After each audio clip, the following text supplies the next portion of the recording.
to the Piston Fanatic. I'm your host, Dave Dalton, and I'm excited to share my passion and perspective of our Detroit Pistons as we go on this fantastic voyage together.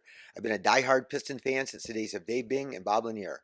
I've also been the varsity basketball coach of a very successful program in northern Michigan. I want to thank you all for listening. Thank you very much. Please subscribe and like. Well, Piston fans, another disappointing night. Not just that we lost 129 to 115, we lost to the Indiana Pacers in Indiana, but Monty Williams, he is stupid. I know that's not very classy of me to say that, but it's just so frustrating. I know you're all frustrated, and I'm frustrated, and I look forward to the rest of the year. And we got rid of players that were playing. Get rid of Killian so that Ivy could play. We got rid of Livers so that Ausar could play, and then what do? We get these new guys who couldn't play for New York or for Minnesota, and we play them, and we play too many of them. So again, I've talked about this. You just can't play all these guys we play. So here's the thing, and again, we talked about actions over words. Words are worthless with Monty Williams. We've learned that over and over and over again. But Monty said that this team will play to win down the stretch. I'm not going to be throwing certain combinations on the floor just to see how they look. We're done with that. We're about competing. We only got 27 games left now, Monty, and you've had this team, and I know some of these guys are new, but it's more than, we got to be ready to play too. So we scored 43 points in the first half. We scored 45 points in the third quarter on the same court against the same team. And our team looked so bad, against the Lakers and the Suns. And are they ready mentally to play? That is partway the coach's job. It's not all the coaches. I'm pro coach. I was a coach all my life. Everybody wants to blame the coach, but our guys aren't mentally ready to play. They're not inspired by Monty Williams. They just don't come out in that. We got a lot of great guys on our team, but he does not motivate. He does not inspire. He does not get them ready to play mentally. And then he uses 11 guys. We can't play everybody. We're not going to just throw guys out there, but we play 11 guys in the first half. And so we get blown out in the first half, and the guys off the bench are 2 for 11 in the first half, and they got like 5 turnovers. And our team had too many turnovers. And Duren had 4 turnovers in the first half, and our team had 11, I think. And so we ended up with only like 15 or 16, and so that that wasn't terrible. We had 15 turnovers, so we only had 4 in the second half, and 1 came right in the first minutes of the third quarter. But if we don't turn it over, we scored good. We shot great. Our starters on the night were 36 for 55, 36 for 65, which is 55%.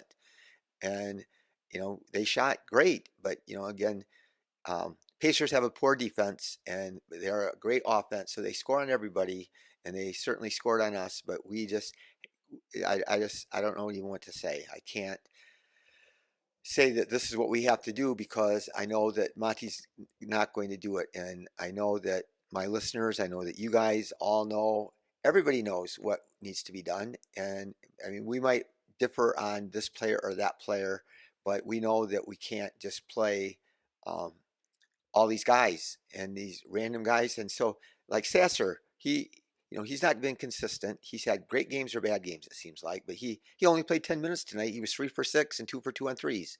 But you're spreading the minutes around so much. And I just hope Stu's, so Stu's got suspended for 3 games. He did get, the prosecutor dropped the charges on him. So I think a lot of us thought that he probably didn't deserve to be charged. And so, he didn't even have to show up in court. And so he's not even going to get a fine. A lot of people thought he might get a fine, but the NBA suspended him 3 games. And obviously he wouldn't be getting 3 games if he wouldn't have had the incident with the Lakers. And I know that, like I said, a lot of other people try to say other things about Stu and his confrontations, but that's really the one time where he went overboard was against the Lakers. So it's not really just this ongoing thing with him, but it's just too bad that our Pistons, we have this talent, we have these young guys, and we get frustrated, and the Rockets had this amazing turnaround, and they were so good, but they're down to 24 and 31, and they're getting blown out tonight by the Pelicans. They gave up 101 points, and they're supposed to be this new great defensive team. Gave up 101 points in the first three quarters to um, the Pelicans. But they have young guys, but they got those two real good veterans, and a veteran point guard and a veteran wing defender, and so that's why they were good. But then they had a few injuries. But their young guys aren't doing any better than their best young guy has been Cam Whitmore, my guy Cam Whitmore. But anyway, Cade was tremendous tonight. Cade was unbelievable, whether you like Cade or not. And again, I talked last podcast about him getting a max contract, 30 points, 8 assists, 5 rebounds, and guess what? No free throws. You handle the ball that much. You have the ball in your hands that much. You're scoring that much. You can't get one free throw, and so that's ridiculous. Our team, we shot about the same number as they did tonight, but I heard on the telecast they said that in the 3 games prior to the All-Star break, we got outshot from the free throw line 100 to 46.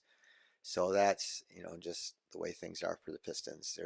We don't have too much luck, but like I said, we had 11 turnovers in the first half. But Duren played poorly in the first half. Duren played spectacularly in the second half.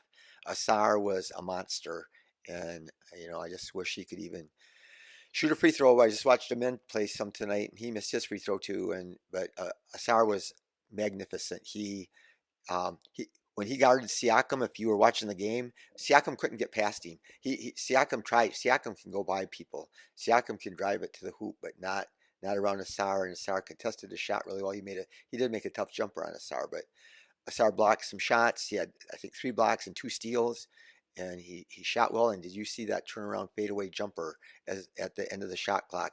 Shot clock was running down. He's about at the elbow, and I don't know why his shot is so much better on that shot, and it's such a hard shot if he's standing at the free throw line or if he's wide open in the corner. He can't make it. There's something different the way he shoots the ball when he does that turn around and elevate and fade a little bit and hang in the air. He makes that shot a high percentage time. But here's our problem. Monty spoke after the game, and they asked him about Malachi Flynn. We had the 6'1" guy, and he goes out there and he plays hard, and he's 1 for 4, and he turns the ball over. He did some good things, but the point is we just can't keep on running 5-man bench units. We can't keep on running 11 guys out there and a half, and we just have to just be smart. You just have to be smart. No other teams do stuff like this. I mean, maybe there's 1 or 2 teams that do it, but most NBA teams don't do it. But Monty said, I told Malachi, he had a really good practice. He played really hard. He made things happen. And so Monty told him, yeah, if you play like that, you're going to get to be on the court, just like he told Killian. In training camp, he's always praising Killian. Say, Killian, you're a starter in this league. Killian, you're going to be a great player. You should have the mentality that you're a starter and all this stuff. And where's Killian? And he still could be a good player someday. But we're all this time since he's been released, and not one team in the NBA wants him. And you started him, Monty Williams, and you told him how great he was. And not one team, all these bad teams in the league, and not one team can find a roster spot for him. So Monty does not evaluate players. He does not know how to make the best use of players. And again, if you just let somebody else, if you let just some of my listeners, keys to wisdom, if you were running the rotations for the team, we would be fine. But they just it's just a killer for us. It's just going to ruin, we have 27 games, but we just need to fire Monty, but we can't fire him. We won't fire him because of his contract. I really think that Troy we're locked in for Troy. So what I think is going to happen with Troy is he's going to get to go into the summer, and he's going to get to do free agency and the draft. And I think that if things aren't good by December, and I don't see how they can be with Monty Williams as the coach, then I think Troy will get fired. So if Troy's smart enough, he'll fire Monty because he can see that Monty doesn't know how to use a roster. So anyway, there was some tough luck tonight, and we got down by 30 at halftime, sometime in the first half, and we cut it to 11 at one point. But we had some freaky things happen. Malachi Flynn shot a 3, and one of their players fouled him, and they reviewed it, and they said he kicked him, and so that should have been three free throws for us. Instead, they got the ball. They called it a illegal kick out of the feet on Flynn. And then just before the half, they made a three during the during the second half. They had a ball that got tipped away. We tipped it way back into on, onto our end of the court, and there was no time left on the shot clock. And they whipped it up the court, and they got it up to Mathurin, and he made a three at the buzzer at the shot clock. So we just had some of these fluky bad plays happen against us, and of course turning over 11 times in the first half is our own bad luck. But uh, Simonia Fontecchio had a solid game. 33 minutes, he got to play a lot. 6 for 12, 2 for 6. My concern is he had 1 rebound and 0 assists.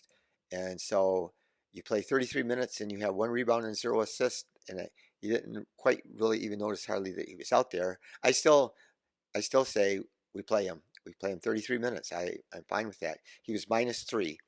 Ausar, like I said, super game.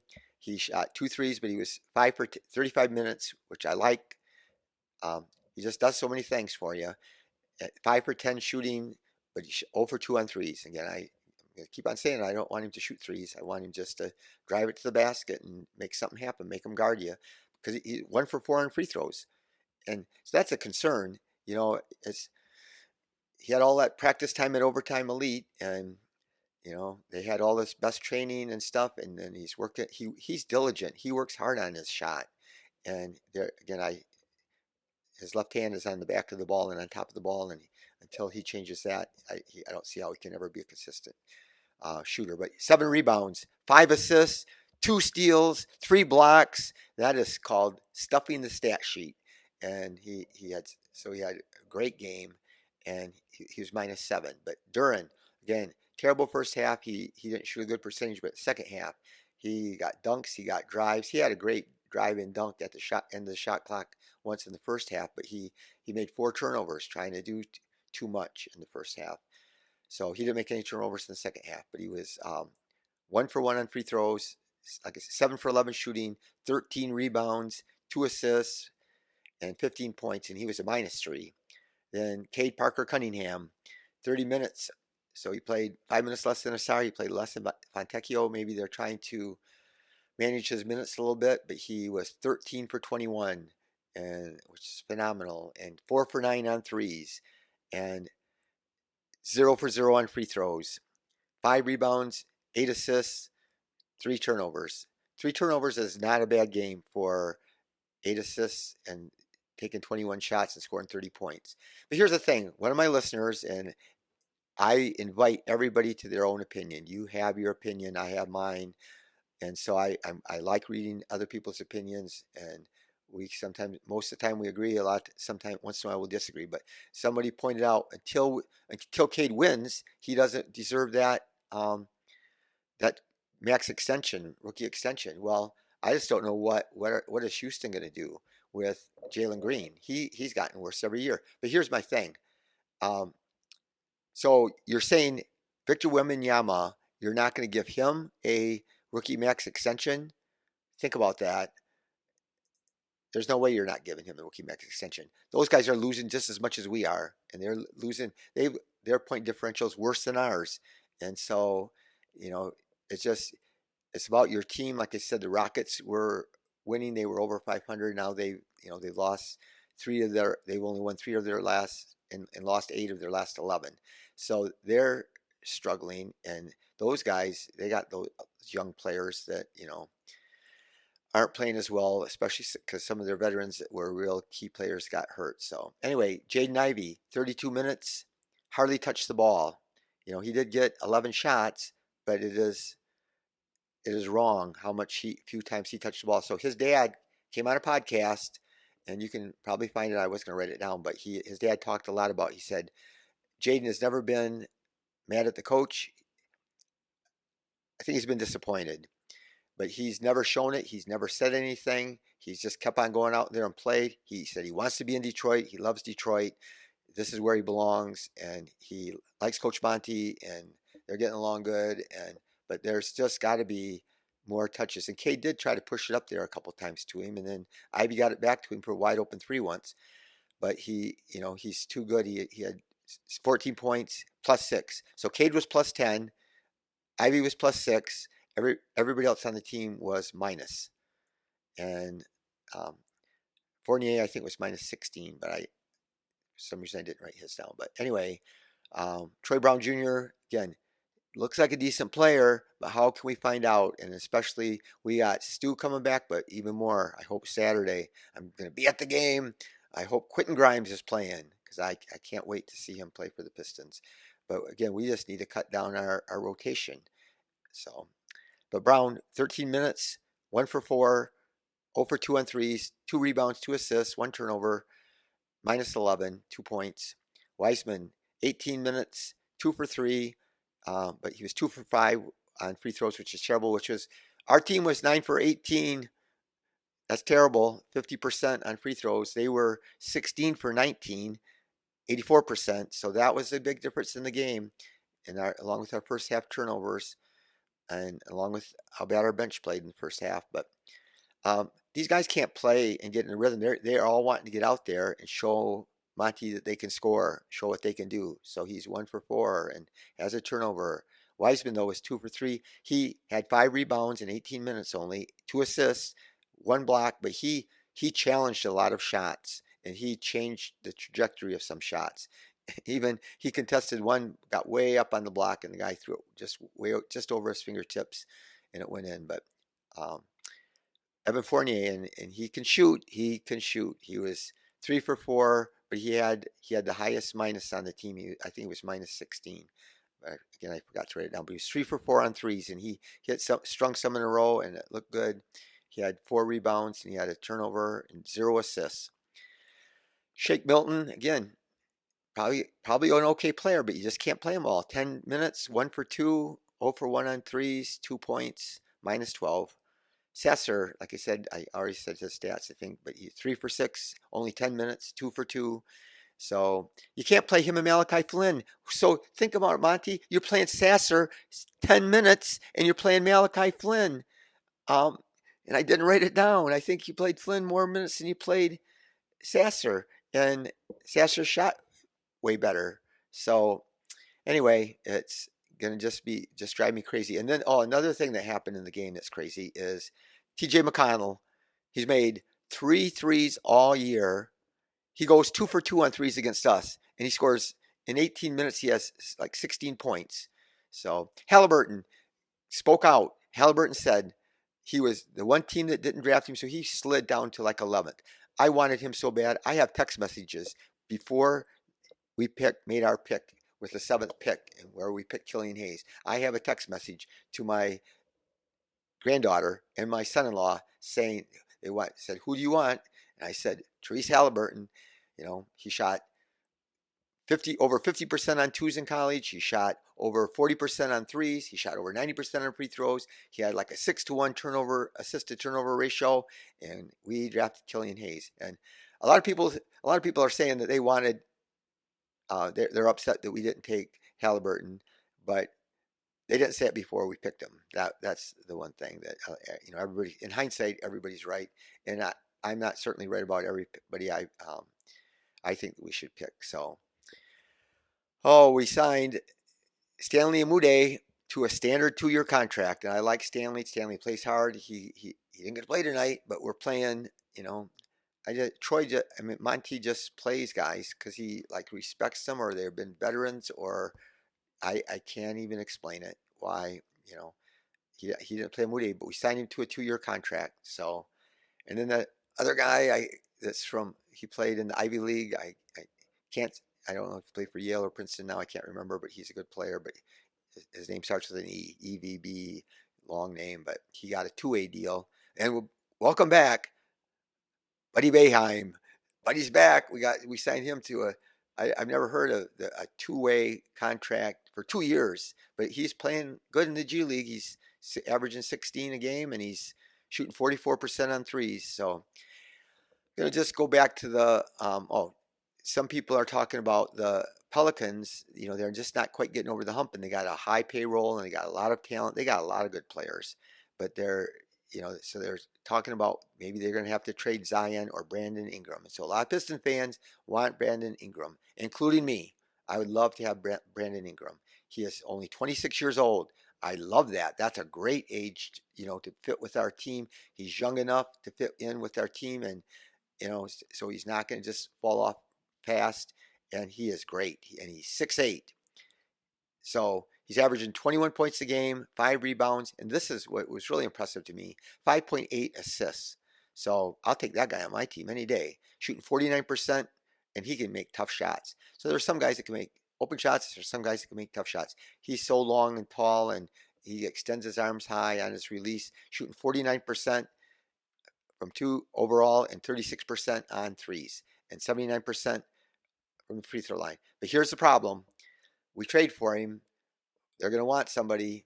They're going to want. We don't have that many picks, but they're going to want Ausar or Ivy or somebody. They're going to want, and then maybe we could give them our first round pick this year. But they're in it to win it. They need to get good players. But anyway, here's the problem. He makes 33 million this year, and next year he makes 36 million, and that's not bad. I would pay him that.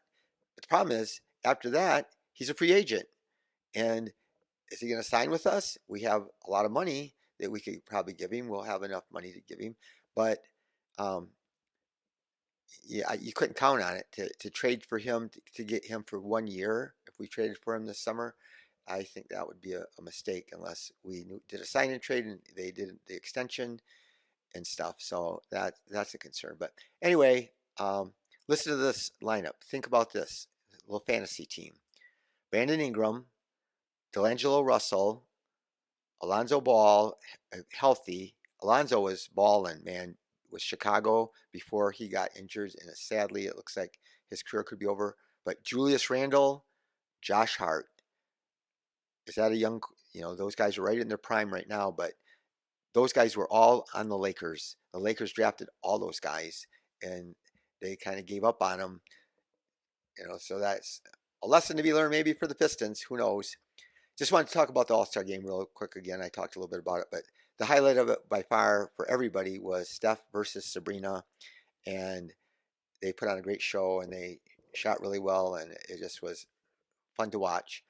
And next year we're all hoping that they do a double. I think it'll make it even more entertaining, but having Caitlin Clark and Sabrina be on one team and then have either Steph and Clay or Steph and Dame or somebody and have it, 2-on-2 3-point contest. So that would be fun, I think. So um, again, the Pistons game is 8 o'clock on Saturday. I will not be doing podcasts because I'm going to be at the game, so I won't be doing the podcast for the game until Sunday sometime. So anyway, last thought was about the All-Star game. So when I coached high school basketball, I had the PE teacher. I was talking to the PE teacher, is a good friend of mine, a kid I coached, and he's a real good coach, Chuck Schuba, and he's saying how this one girl on my team who played her butt off when I coached her, and he said she doesn't try hard in gym class, and I talked to her about it. I said, why, you don't play hard? He said, well, nobody can play hard in gym class because you'd be a go hard. You can't be a go hard. So I don't think that the players in the NBA in the All-Star game are afraid of getting hurt. I think they got this thing that's already built in their mind, just like in gym class in high school. Nobody wants to be the one that goes hard because everybody else is not going hard. So they kind of look around. What it takes is a bunch of them to get together on each team and say, we're going to go hard. So I think that's the answer to the All-Star game is, and I think the NBA tried to get that, but the players didn't cooperate. So anyway, it's nice to be back. Looking forward to Saturday's game. And again, it is frustrating, and I love our Pistons. And I mean, you look at how great Duren, Ausar, and Cade were tonight, and Ivy was pretty good, and Fontecchio was pretty good, but we have some players, and then we're going to get Grimes back, and then Stu back, but Monty Williams, he's a knucklehead. So anyway, be the reason that someone feels cared for, and go Pistons.